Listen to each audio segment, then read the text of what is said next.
Hello friends, hope you're all doing well. In this video, I'm going to show you how to make small charms with wire and fill it with resin.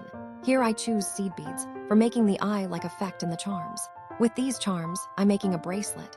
You can make anything with these charms. Hope you enjoy the video.